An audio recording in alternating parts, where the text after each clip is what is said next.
Welcome to ClevelandMoto, a vintage motorcycle podcast by people who wrench and ride.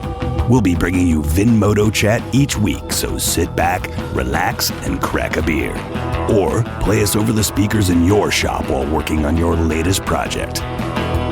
ClevelandMoto. Here's your host, Phil Waters. All right. We in? Dustin, thank you for that amazing intro, as usual.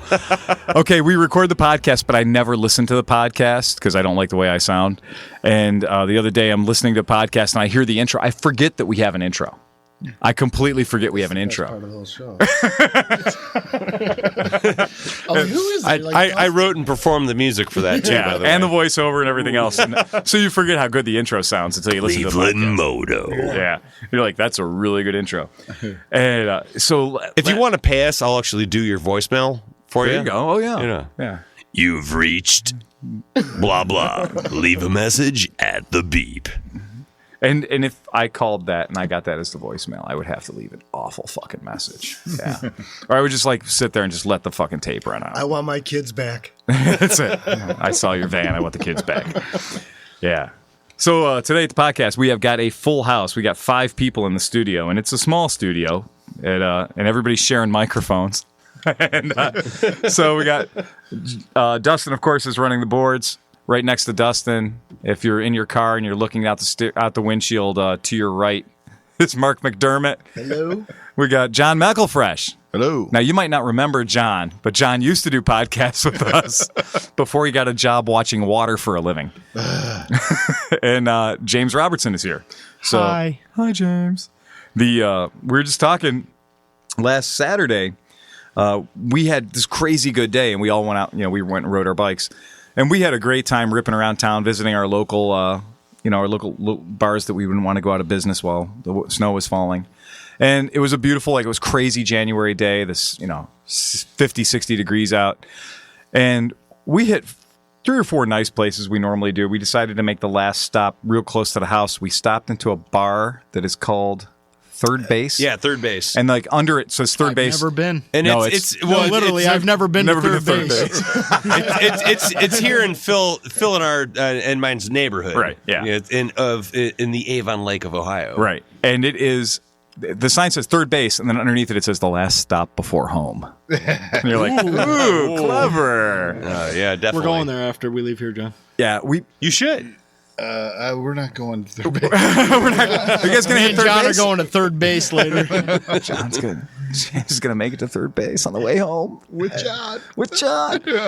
And we pull up, and there's half of a parking spot in front of this place. So I figured, we can squeeze the 2 bikes in there. Dustin's bike's Cafe Racer. It's really skinny, and I'm riding this giant fucking Kawasaki Drifter. CX500 gas tank on it. It does. The motor never gets wet. It could rain Well, down. you said skinny, and it's got a CX500 It's like a motor gas tank on canopy. it. Right, it is. Yeah. Well, I have velocity stack, so I have to keep the water. From There's no rain getting in that motor, man.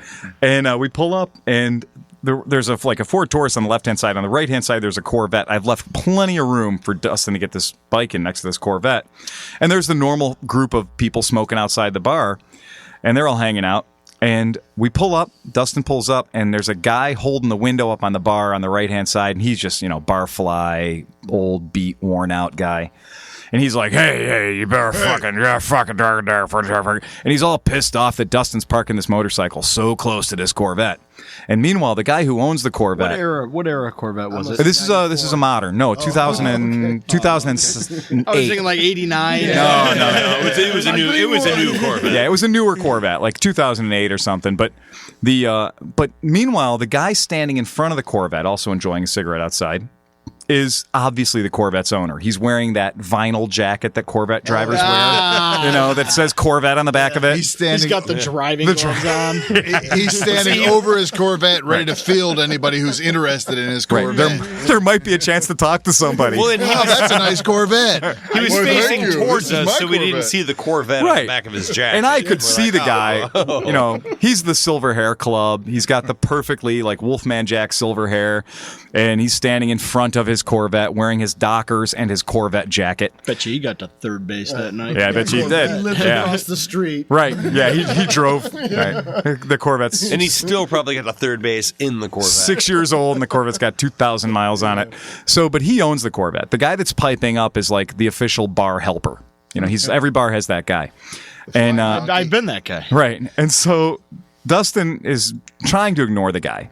And I went into like, hey, I'm going to be the courteous asshole mode. So I was like, I'm sorry.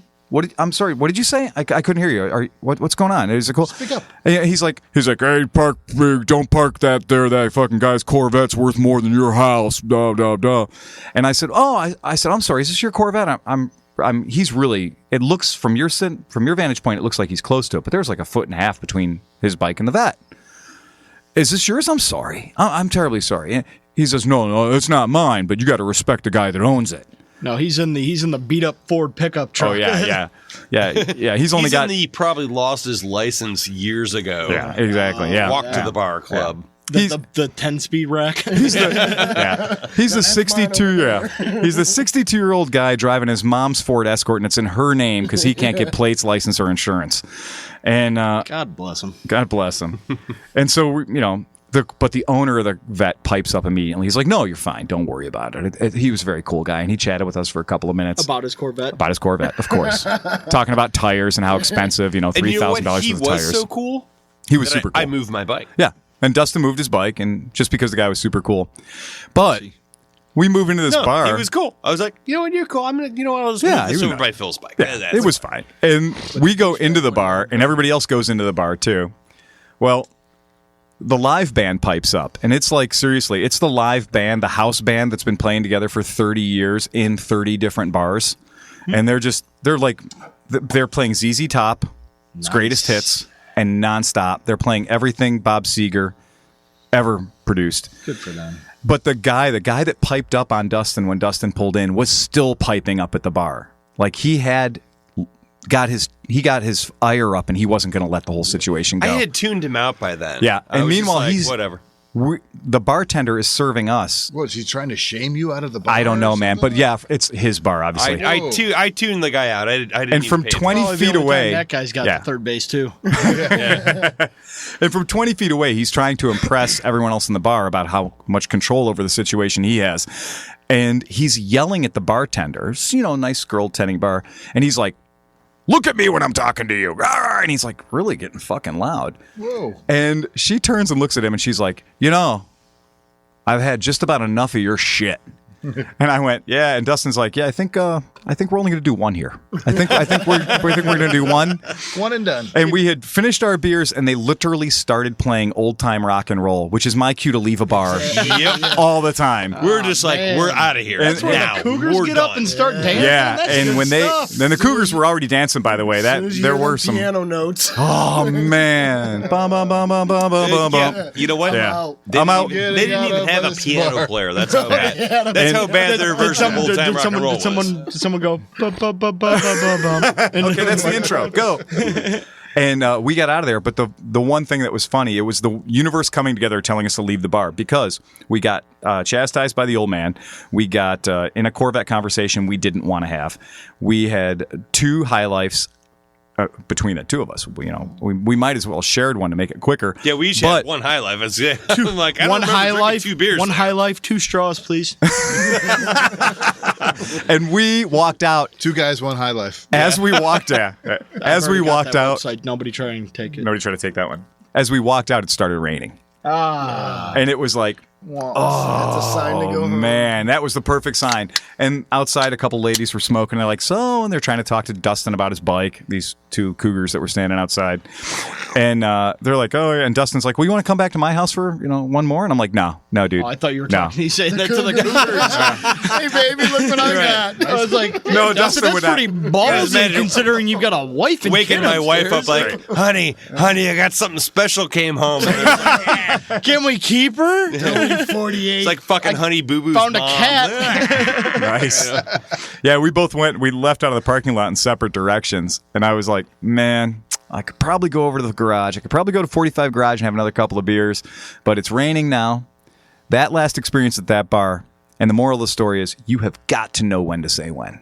You've got to know when the universe is trying to tell you to fucking go home. You should have never pulled into that spot. Should have in the never first pulled into place. that bar, man. Right. Oh, of course you should have. We pulled up to close quarters, and close quarters was assholes and elbows. There was no getting into that bar. It was too tight, so we were like, okay, let's skip it. Let's for go to everybody third base. listening that doesn't know what The close immortal quarters words of Kenny is. Rogers. It's the smallest. It's the third bar in smallest the bar in America Third smallest bar in the world. in the world. Yeah, that's And it. Yeah. it takes about 15 people to make that bar assholes and elbows. Yeah, you can't get in, fucking and small. it's Yeah, real it's small. tiny. And they cook a full menu too.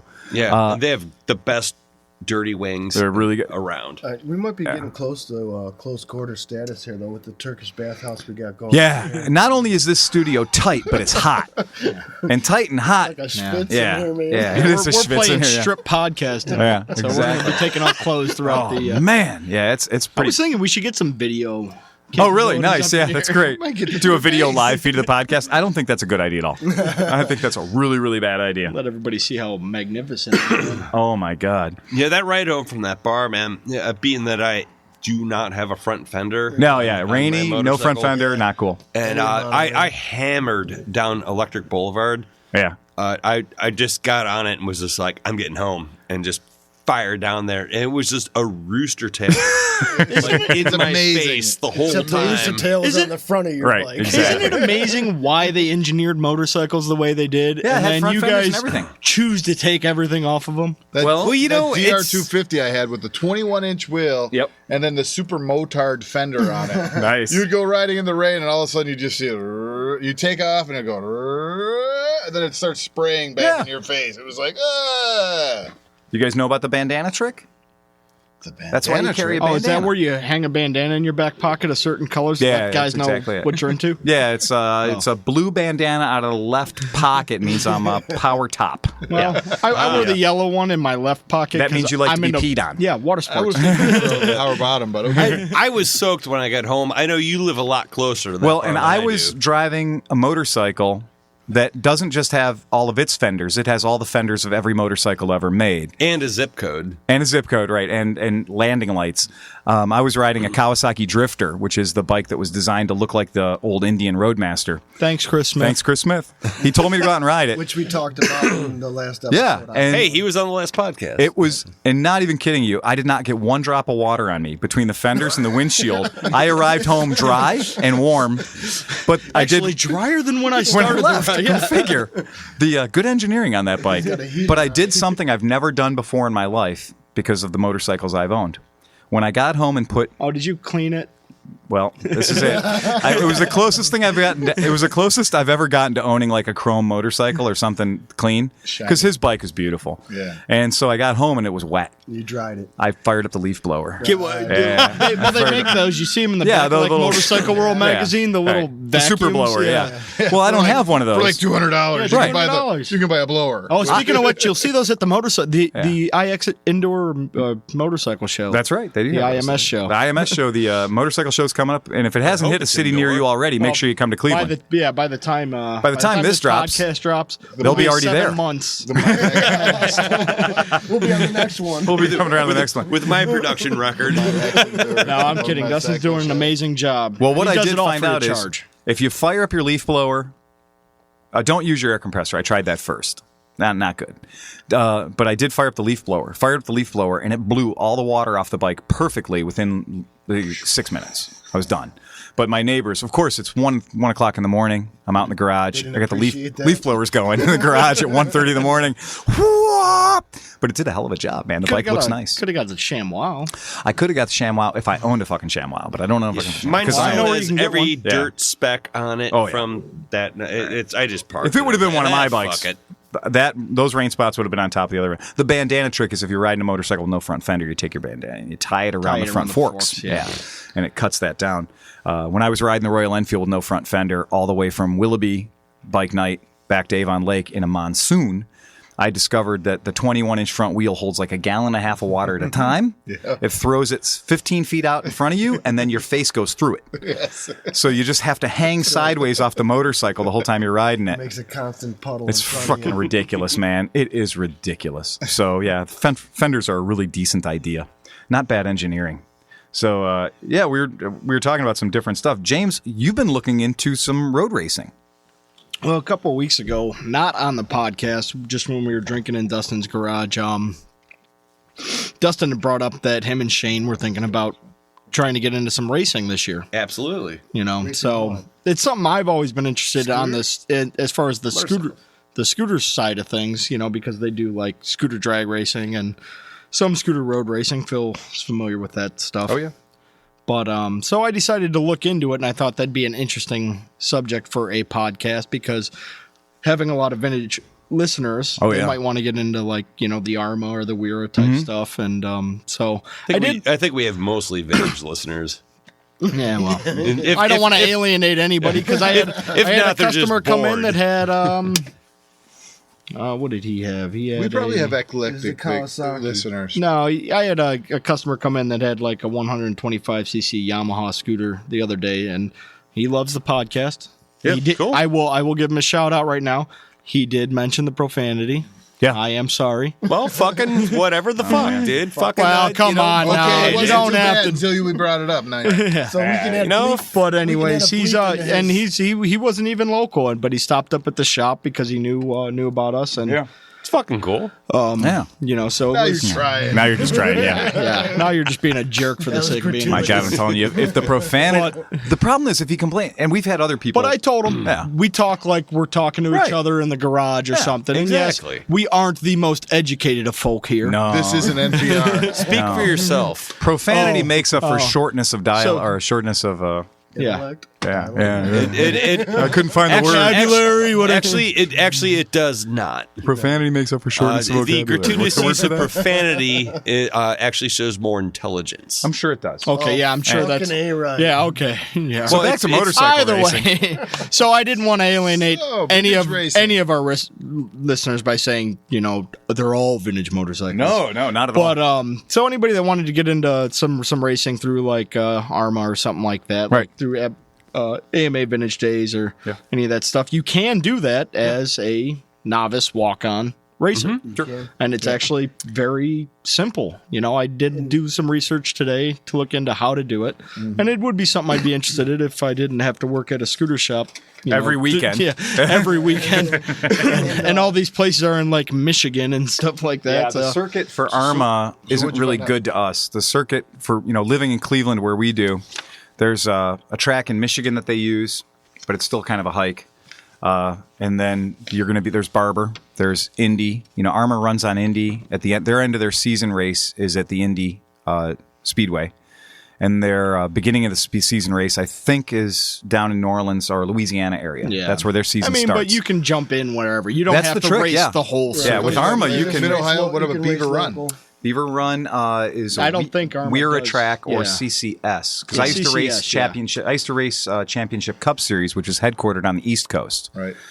and that particular racing circuit uses a lot of the tracks that are more close to us. And Not to what James Watkins was saying Glen and whatnot. about getting into the vintage racing at Mid-Ohio, during the vintage days at Mid-Ohio, they offer a free class for telling you everything you need to know about getting into vintage racing. And it's a free class that they do Saturdays and Sundays at Mid-Ohio. Yeah, see? And if you look in it, I think it takes place in the tower where they do the race school. I mean, Yeah. I think the long and And it's short of it free. is pretty much it's like I think you have to be an AMA member, and then you have to be a member of either AHRMA or Wera, depending which one you're going to AHRMA costs $65 to join. 65. Yeah. And then usually, I believe you have to take some track course, like do like a fast tracks program, Well, but you which is can- like $200 or $300. You can also do at every AHRMA event, or what they say at most AHRMA events, they will have race school. The Friday cool. before the Yeah. event, And is it's usually race school. $100. $100, you can go show Yeah, up with your bike.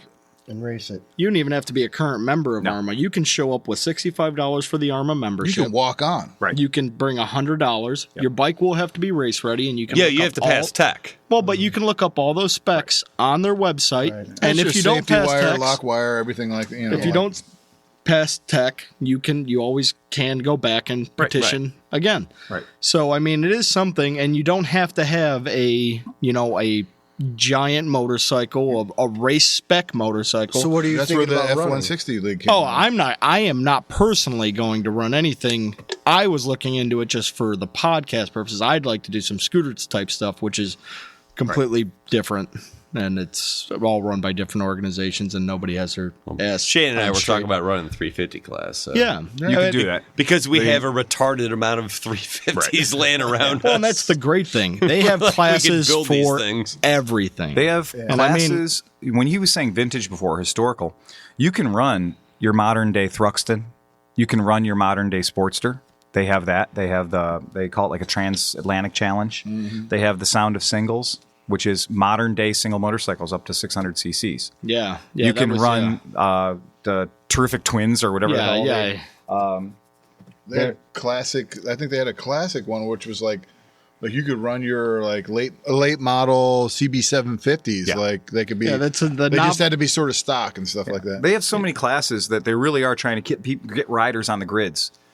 The safety now. Did you look up anything on the tech of the bikes? Because it's a lot easier than you think. You know, I didn't print a lot out about that Did kind the of year stuff. of the bikes change? Like it used to be like you had to be 68 or older or 72 or older or something like that. They have. Yeah, he's got Yeah, classes right they roll there. forward. The vast majority of stuff out there, if you're into a kind of weird motorcycle, like basically if you're not running a modern inline 4-cylinder sport bike, they've got a class for you. But that's like the big thing. And, you know, they actually have a school, a full AHRMA race school. And the full AHRMA race school that you can participate in, which is more than just the make sure you get your license. The AHRMA race school is $300. Oh, I thought that was going to be a lot bigger. Yeah. I really, The way it felt in me. yeah, I thought that one was going to be a monster. That $300 sounds like a good spend, though. Well, Yeah, I like mean, they say the 350 Grand Prix it has to be, machines built before 68. yeah, that's the Grand Prix. But then sometimes they say like models. Like if the model hasn't changed since 1968, like a CB350, it hasn't. Well, yeah, it 68 should be a versus 72. class. Yeah, this is just a very general thing. On their website, you can click on it and they've see got- what models they they got accept. classes for modern You can type in your BMWs. VIN number. No, Yeah. I mean, if you you probably think of like the not that well put together. CB350, the twins from haven't changed. 68 to 72 didn't change. Right. You know, the cams did, Well, but I know whatever. there's a like model thing. where, But like, basically, what I'm trying to bring up is that if you have a 70s era motorcycle or even an 80s era, actually any motorcycle right now, you Right. can race AHRMA. You Yeah. just can't race in the vintage class. Right. But they do have a class. Oh, they have for a road race everything. class that- So if you've got like an 89 Hawk or Go right something, ahead. go Yeah. ahead and jump out there and.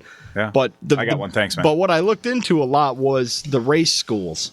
And Mm-hmm. you know what? It was very hard getting information. And I don't know whether it's these schools don't have websites Mm-hmm. or if it's just bad SEO, but you type in like Motorcycle Race School Right. Ohio, Right. nothing comes up. Yeah, and literally nothing. fast tracks used to be all over that. Nelson's Ledges. definitely bad SEO. Oh, Nelson's Ledges was the shit. Yeah, and I mean that's the place where I learned to race many years ago. Was with a company that was what became Fast Tracks.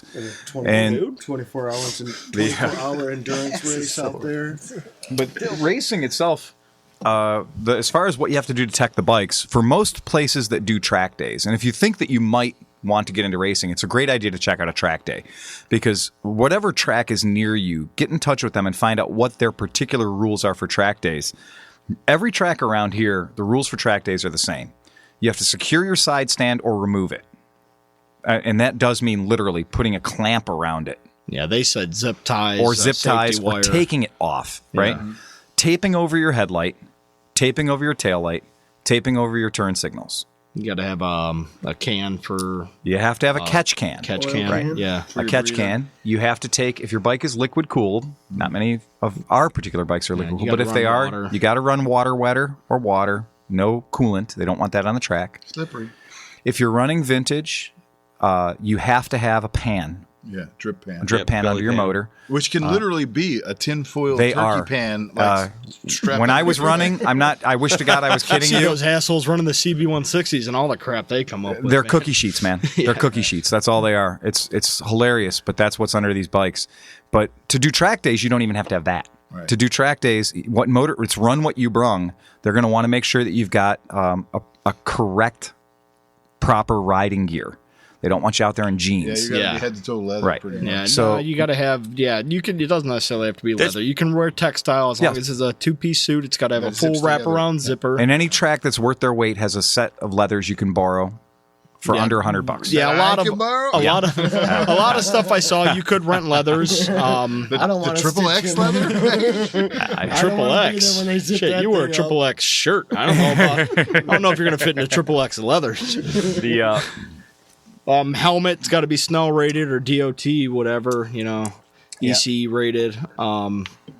You have to have gauntlet gloves. So no modulars. So, Yeah, no, yeah, it's So got to we're be. doing it? It's gonna be a full legit. face. There's going to be a ClevelandMoto team at Ohio. No, come on now. That's not what I'm trying to get into. Oh, we should do that every year. Let's All do right, it. all right. I'll tell you what. Phil will sponsor you. Yeah, here we go. Here we go. So you just got to submit the right forms to the shop. I can tell you guys how to make a small fortune in road racing. Start with a large fortune. Well, but see here, what you just said. The point I was trying to get across is you don't have to have a fortune to do No, it. you don't. You don't need special tires. No, we ran with CCS and our entry fee. What you're going to pay once you're in and once you've made the commitment or the decision to race, and you go to the trouble of going to their training, their 1 day quote school that's on Friday. You go there on Friday. You pass the school, which is really just them evaluating and making sure you're not a danger to other riders. Skydiving school. It's skydiving school, exactly, right. The washout rate isn't nearly as violent. Out of a Right. plane.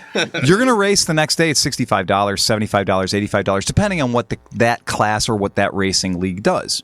The cheapest form of road racing that you can do in our area is Ohio YSR League. And Ohio YSR League now has a 125cc Super Mo class that is very liberal on what you can put on the track. Super Mo. And it's a 10-turn, 1-mile course. So that means back straight speeds as high as 70 miles an hour. Yeah, 80 I was gonna say. Yeah. But Right. you have to own a YSR. No, you don't have to have a YSR. We did it. They're so cool about what you can bring. It's really is run what you brung. We did it on motor scooters. They're on 50cc and 80cc YSRs, which have not a lot of torque or motor, but they've got great handling. Right. They're right and low to the ground. Which you own one. And we're on a shifter cart track. You don't need to own a YSR. They were letting guys out there on XR80s. They were letting guys out on XR100s. These are affordable small motorcycles where you can learn racing techniques. The hardest part about racing isn't the going around the track business. It's understanding what the flags mean. It's understanding how gridding works. It's being safe on the roadway. Yeah, you gotta be courteous. Right. Once you're safe on the racetrack on an XR100, then you can go to an event on your motorcycle that you own at home and blend right in. You already have the most that they're doing in racing school is making sure that you understand how to not be dangerous to other riders on the track. That's the most important thing. There were a lot of track days. When you type in, motorcycle racing schools, Mid Ohio comes up. Yeah, $135. Yeah, their race school will not give you a license. And that's a world class course, though. Just Oh, yeah. to be able to ride on Yeah. that track, though, would be awesome. Oh yeah, to get that literally to have the opportunity to ride on Mid Ohio Just is to great. Be able to ride on. But AHRMA won't honor any of that, and even Mid Ohio says, it's all we do. We have teachers and instructors there. Yeah. We let you ride. Yep. Exactly. Yeah. There is one school that's actually stationed in Parma, Ohio. I'm not going to mention their name because I emailed the guy to ask him if I could. There's a track in and Parma? I got No, it's just I said stationed in Parma. The, school, Okay, the guy runs his business out of Parma. it's literally the go-kart. Shit there anyway, the go-kart so why track. not? Well, You're but see a bunch of chachis on GSXR. but I emailed the guy to ask him if I could mention his school, and because you do get your license Right. through them, and he didn't respond to me. So F him. All the organizations I've ever worked with that I've raced with in the past, and they were very good about honoring licenses from other organizations, provided they were something Well, I legitimate. know AHRMA Yeah. honors WERA licenses, CCS licenses. Yeah, and I've raced with WERA and I've raced with CCS, and we, always had a good time. And that used to be Mark Mid Atlantic Raceway Club or whatever. So those things, they're all basically holding the same standard for rider safety and training. Teching your bike is going to be based on the club you're racing with. Everybody has slightly different standards about what they want to see your bike for tech. Usually track days are the lowest standards because they do want you. These are just street bikes going out and having a good day. Fuck it, Phil. Let's buy a track. Just buy it. Yeah, sure. All right, I'll write the check. Wow. But most people don't. Because I don't like lawyers or anything. Yeah. Right. Yeah. I didn't bring this up for any other reason, but knowing how we are with our hobby of motorsports, Yeah. I thought maybe some of our listeners might want to evolve their hobby a little bit because, you can sit out there all day long and ride your vintage bike or go out and do whatever you want, in your garage. But, eventually you're going to get sick of going 35 miles an hour through the parkway. Right.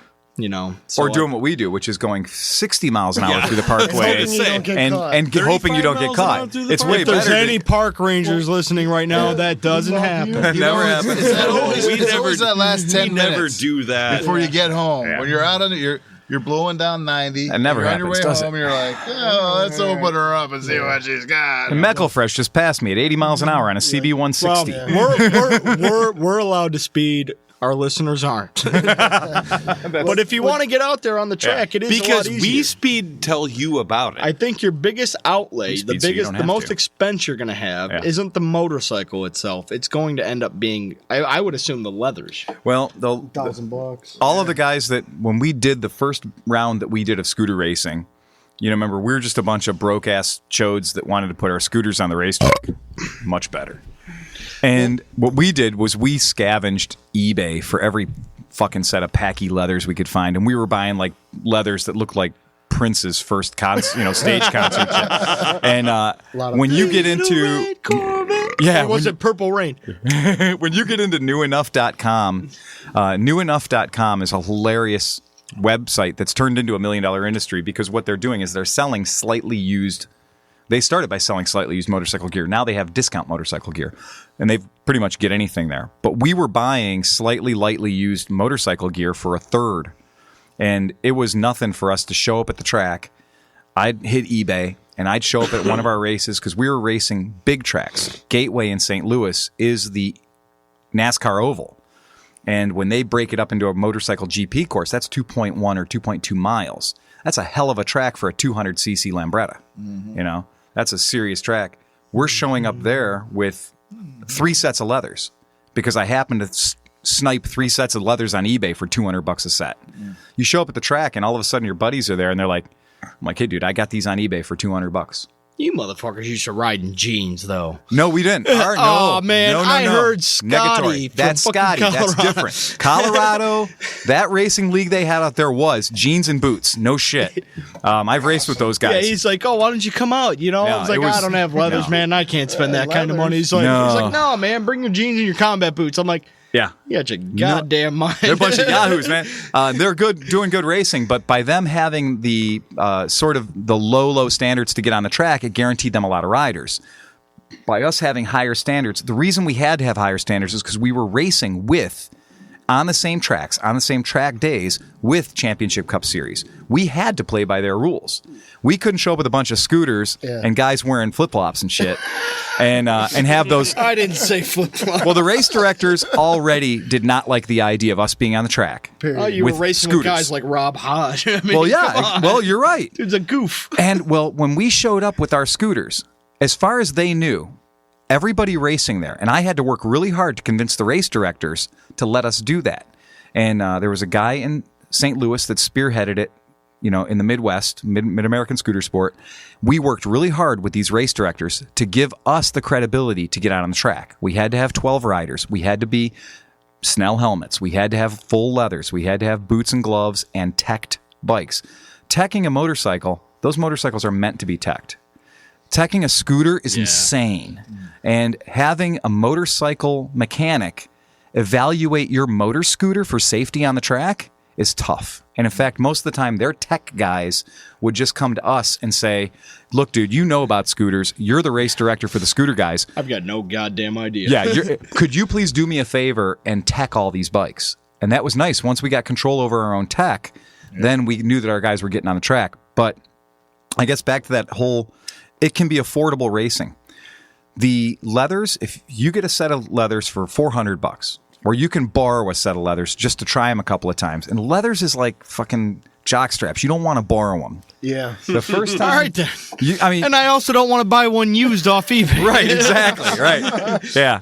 Well, you could disinfect it once really good and then move it. Yeah, well, and we did. I mean, that was the whole deal. John, did you buy jock straps secondhand? Yeah. The problem is, though, Jack straps don't cost $400. When it's a 100-degree day and you're stuck in a racetrack with no shade and you're in those leathers all day long, been kind of broken a little bit. you're stewing. I in them. probably would. Yeah, that's they're the pretty reason good. I don't want to buy leathers. I'm on the Weight Watchers. But you see that all the time at Mid-Ohio. They're running like two different classes. They might help you They'll be out. running the dinosaur 1940s Go do some Harleys racing with like the modern bikes. And Right. stuff. No, sweat. Yeah. No, Well, that's but I don't wanna buy and that is leathers one and thing then too grow about out. for people who are interested in racing. Well, they'll help you sweat it all. The first off. time I went racing, I wasn't very smart about it, and I would go to the track and I entered my motorcycle in one class. Yeah. But what you realize is that most motorcycles will overlap into 3 or 4 different classes. Bump up. And all the different racing organizations will let you enter more than one class. So the idea being is you go out for your half an hour practice in the morning with everybody. Now, practice is usually an open practice. You get your laps in, get stuff, recon the track, know where you are. But then they start doing heats for different classes. Well, there's a hell of a lot of downtime. You're on the track for 15, 20, 30 minutes tops. Then you got 4 hours of downtime until your heat comes up again. Well, what you can do is you can enter a CB350 in 2 or 3 different classes. Keep your bike running. And then you can go out and you Run your 350 in the 500 class. you can do whatever you want. Like realistically, your bike will fit into more than one class in all likelihood. The advantage to that is you'll pay $95, say, for the first class you enter, but then they cut rate your next classes.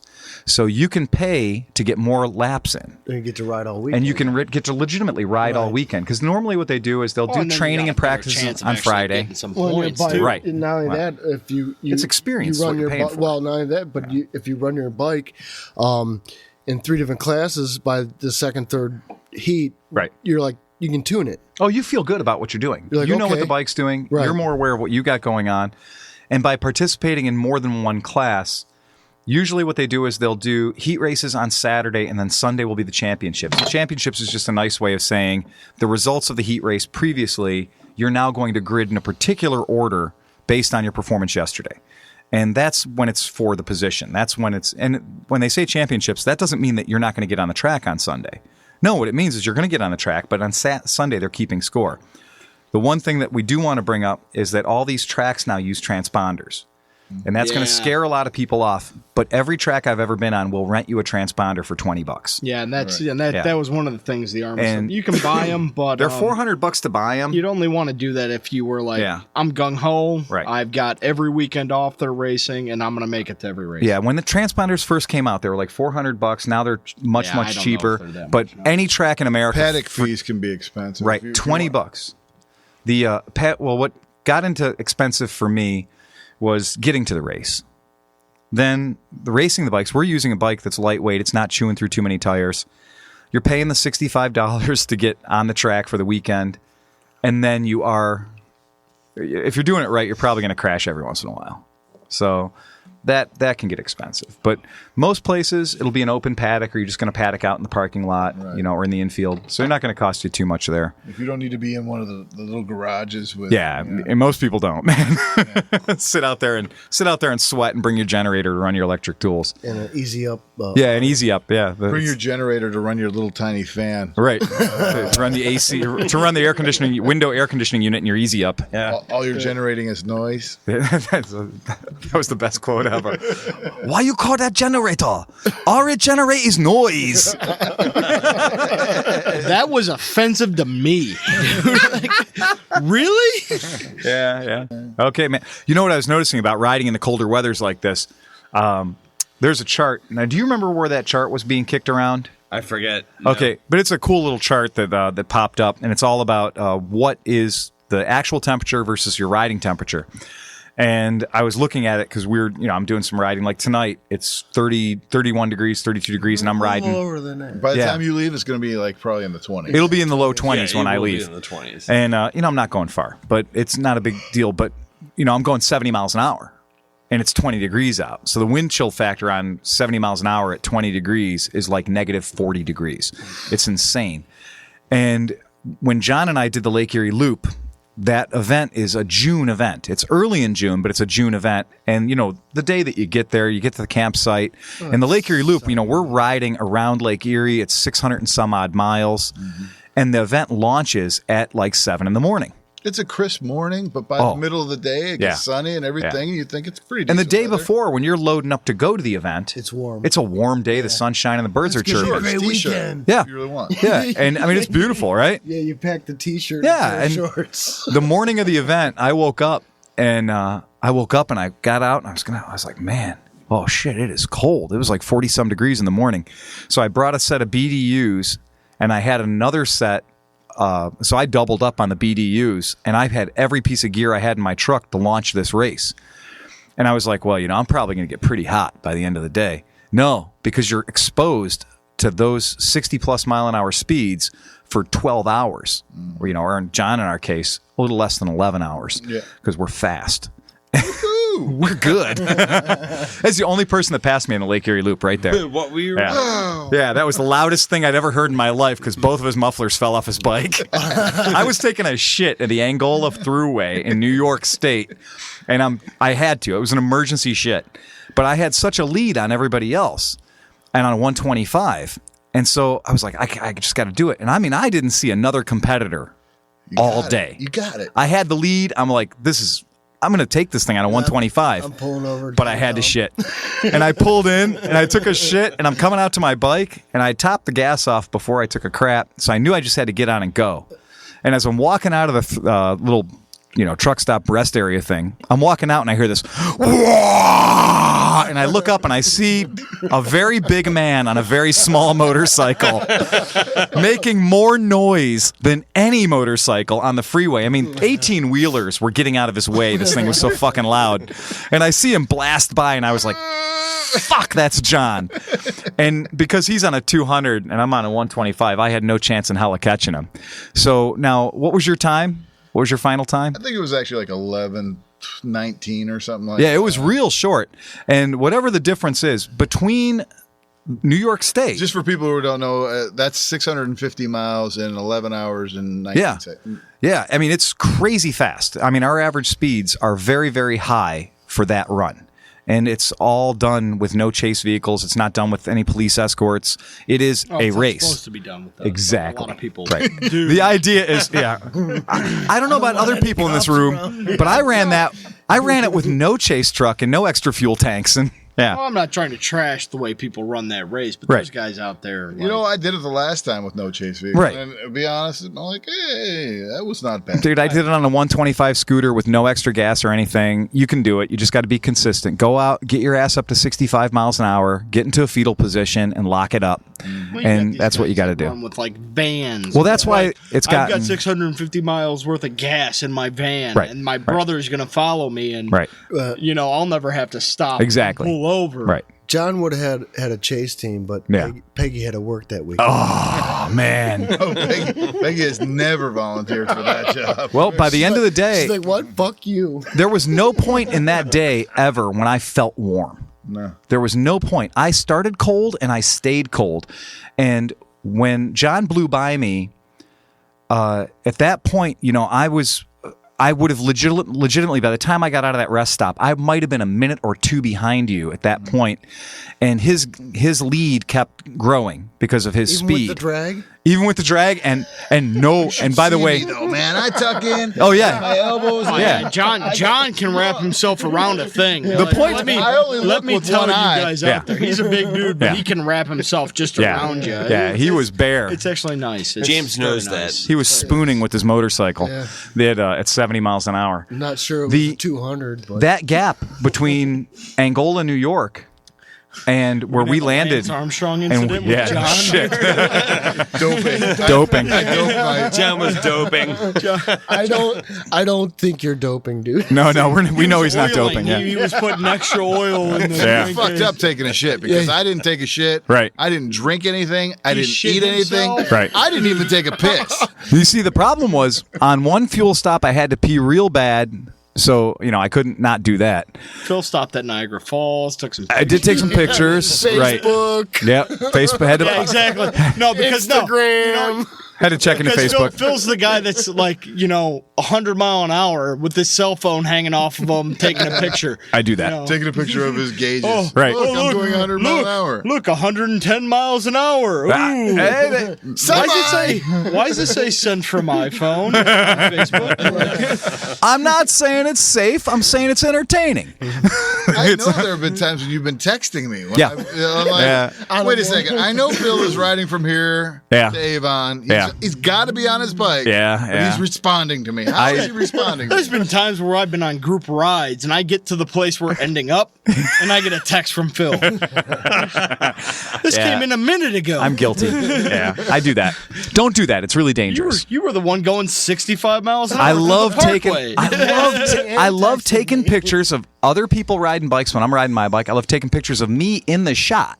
Some of the best pictures I've ever taken are me on the bike with the other bikes in the shot. They look cool, man. And I will honestly say some of the best pictures Phil's ever taken Are some of the shots, best pictures of me Yeah. are of those Or that Phil has I taken. think one of the ones I really loved with Phil was with you and Merritt riding the GB500. Yeah, isn't that cool? Fuck yeah. Hey, man. Cool. Me and my wife got GB500. We got matching bikes. Hey, it's cool. Matching GB500. Oh, GB500 friends. Way to hate. I only hate you You because I on- want the bike. You only wish if you were married to me, you'd be. Dude, you know what? got Half two the of time, Couldn't put up with it. I Two fucking different wish I was GB500s married up to you with half 0 the time. miles or Yeah. something. Whoa. recently. We are not going to ignore that statement. What did you just say? I said I fucking wish I was married to you half the time. For Christ's sakes, come on.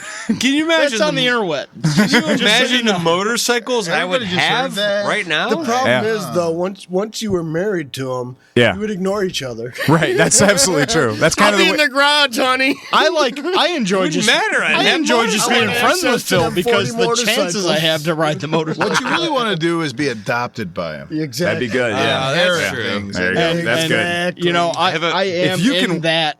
Yeah. Have him be Phil Daddy. Phil Daddy. Phil Daddy. I am Phil in Daddy. that. That's good. I like that. to consider myself one of those people because Could we fucking talk about bikes for a second? we are. We're talking about yours and how about you and how I want them. So the one thing that we did get some questions about, we got some really good emails this week. Thanks, guys, for sending emails in, and we really do appreciate it when you go and leave a review on the iTunes. The reviews kick ass. I really appreciate that. I can't tell you how happy it makes me feel to read And what we you guys get it. are writing. We swear too much. We do. We do swear We too get much. it. Don't those Yeah, fuck reviews. it. Whatever. We're sorry. Just to tie up the cold weather thing. Yeah. Drive 12 hours at 60 mile an Yeah. hour, at 70 mile an hour, at 60-degree weather. It's cold. And you will get hypothermia. Yeah. You would be surprised. I got off the bike in Wellington and my legs didn't work. You will not. Your Wear legs the will work, gear. You'll Yeah. shiver. You'll go into uncontrolled shivers. Yeah.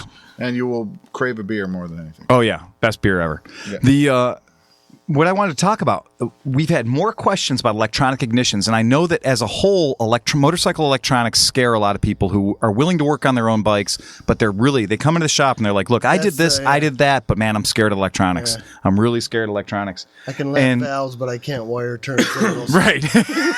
I'm a mechanic, but I don't work on electronics. Exactly, right.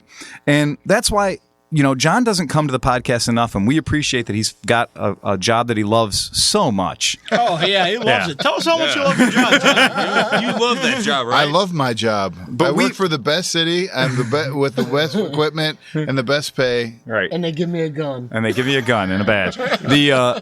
But we miss having John around a lot. But having Mark here and having John here is great because we are talking about.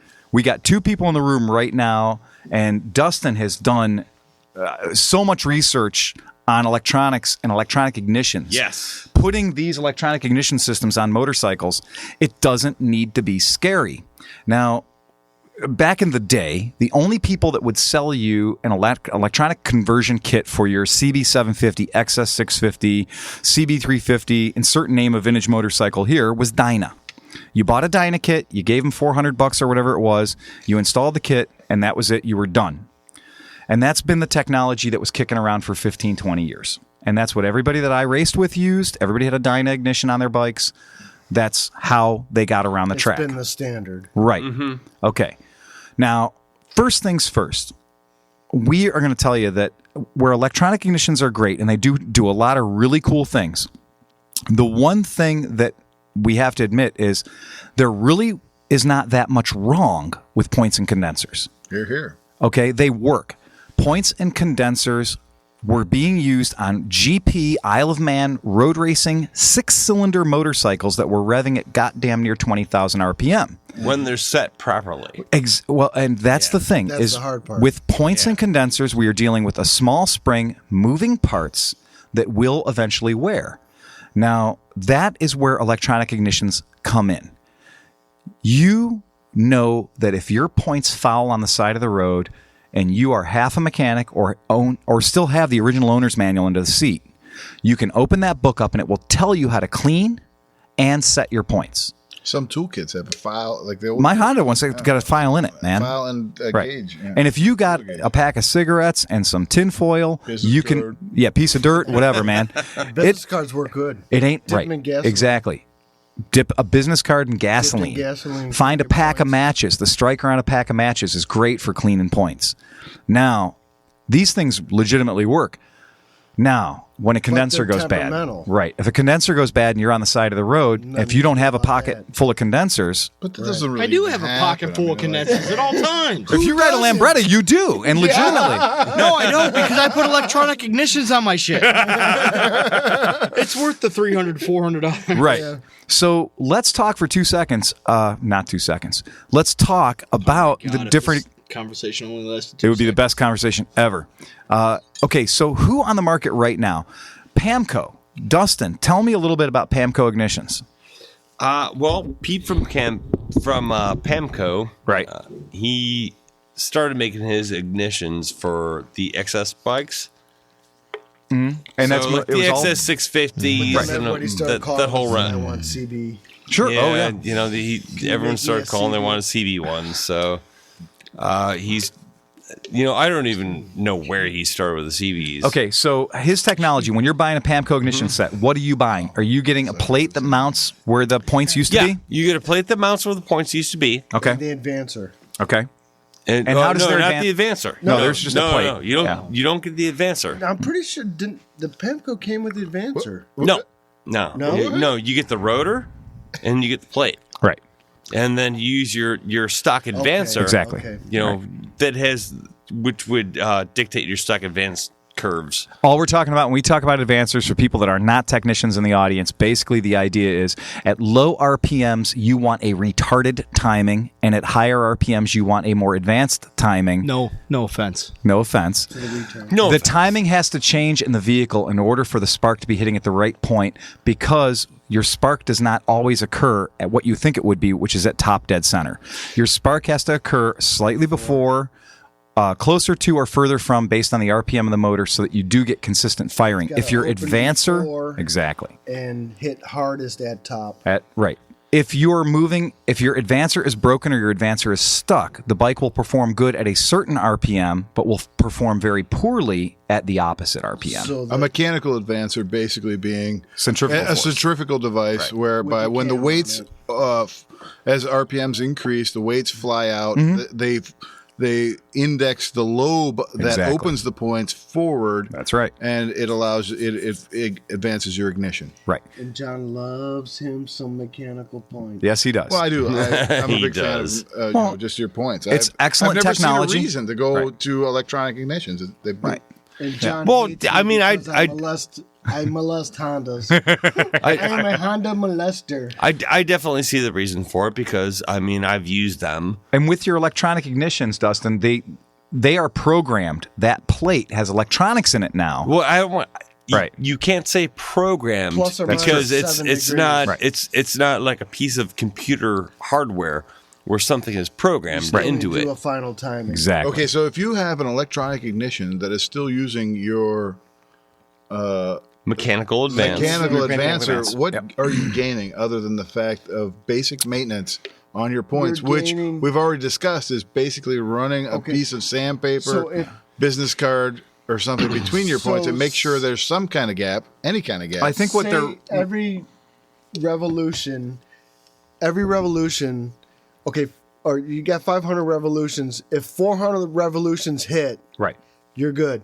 But on a electronic ignition, all 500 are going to hit because it's dictated by the electronics of the. And you're really eliminating the potential fatigue of a spring that's been in a bike for 20 years. Yeah, and rusted and sitting in a garage and full of mouse poop. You can replace those things. Very inexpensive. And they're very cheap. Sure, you could replace those. And they are very cheap to replace.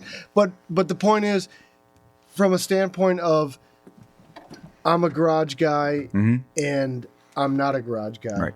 I can set points. I can time a bike. Right. Versus I can buy a plate Exactly. that bolts onto a bike and I don't have to do anything. Well, you still have to time it. You still have to time it. Well, barely. It's not barely. It is. It's You still have to set it ridiculously up that easy. first Most time. electronic ignitions say you can set them.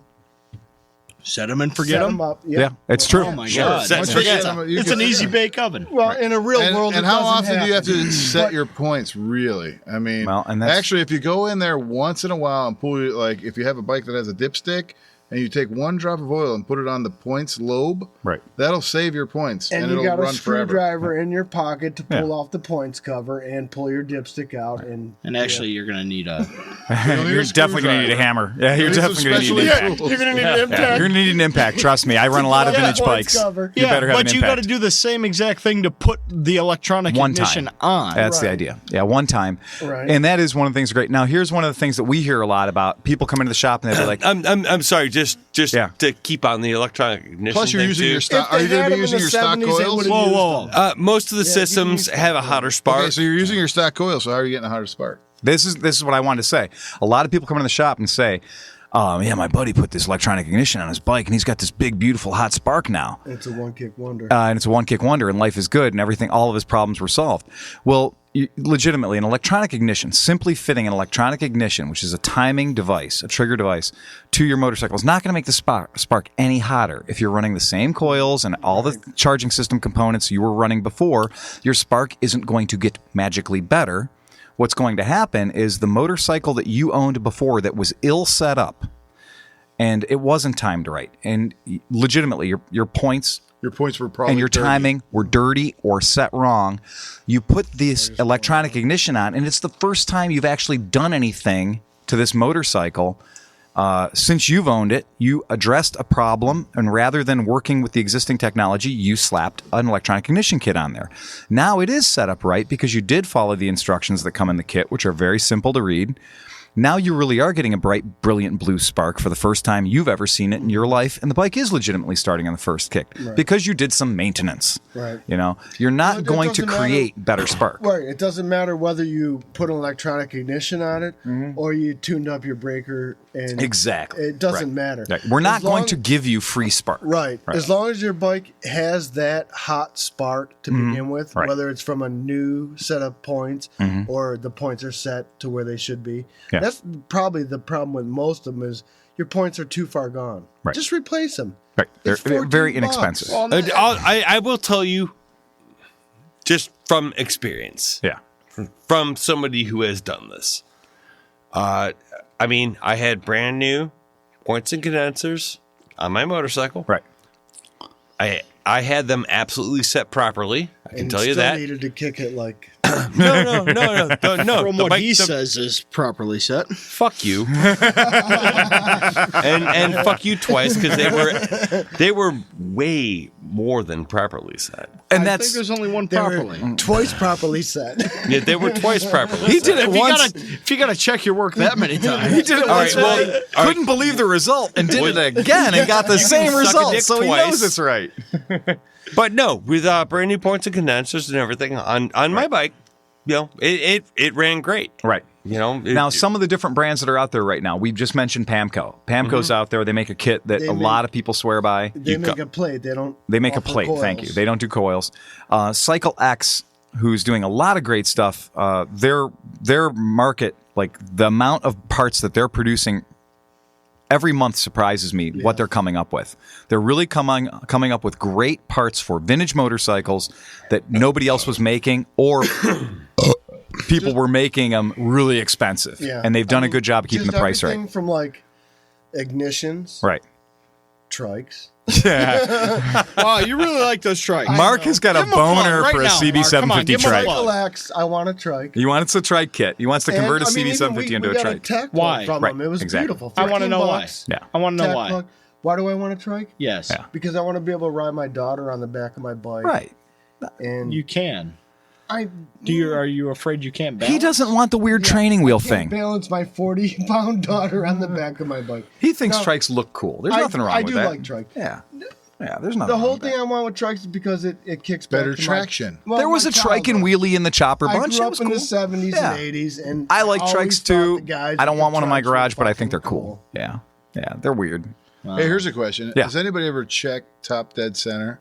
Like we all take for granted when we're looking at the flywheel. If you're putting That it in top dead TDC, center. TDC is Exactly. top dead center. Yes. I've talked with some people that have actually had issues getting a bike running or Right. whatnot. Because TDC And they wasn't went- top dead They center. went and checked with a piston stop That's right. or with a dial indicator Yep. and found out that the factory stamps on the flywheel were off. I use a piston stop, and I won't.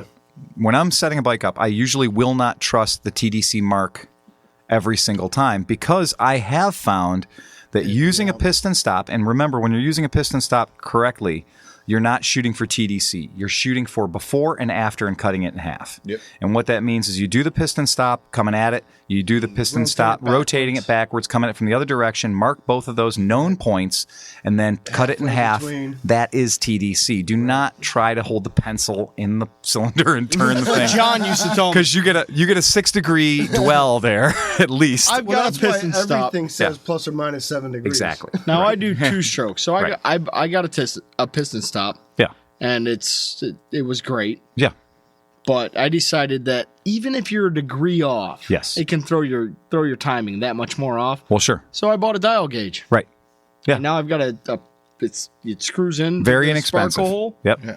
Yep. You throw it in Yep. there, And and you're never wrong. Right. never wrong. Never wrong. Right. Only you could get it wrong. Right. No, I'm saying only Mark could get it wrong. I could. And that's one of those things, too. You know you can make one of those too. Depends. Yeah. You take a spark With a plug. pencil? No, you take you spark take plug. a spark plug Yeah. and you smash bust the off ceramic out of it. ceramic, You drill a hole in the side, actually put a set porcelain, isn't screw. it? It's porcelain. Porcelain. Yeah. You can, I mean, it's a very simple thing, and you can you use a buy one at pencil. Harbor Freight. You absolutely can use a pencil. Just don't wait for the pencil to go to the top. Use it the same way, before there's- and after. There's what people call dwell. Dwell, exactly. I mean- right. And that's what you want to avoid. The biggest thing when we're talking about the electronic ignitions, there are a lot of them on the market. Setting them up correctly is vital. From the get-go. It's a set it and get it thing, though. Right. Once you dial it in, if you have that installed right, Yeah. and your timing is spot on, Right. you'll never have to fuck with it again. That's the idea. And the latest one And that the I'm one working hit with, wonder. right? And the latest one that I'm working with from that I got from Chad at Ace in Chicago has got a spot on that board where you can plug in a micro USB, Nice. and the cable goes out to your laptop, and it comes with the program. And you can then throw on your laptop a real nice slider bar type thing where then you can adjust to your particular tastes where you want the spark to be, when you want the spark to be. advance Your own Your ignition advance map. Your own and ignition retard. map. You are building a 2-dimensional ignition map.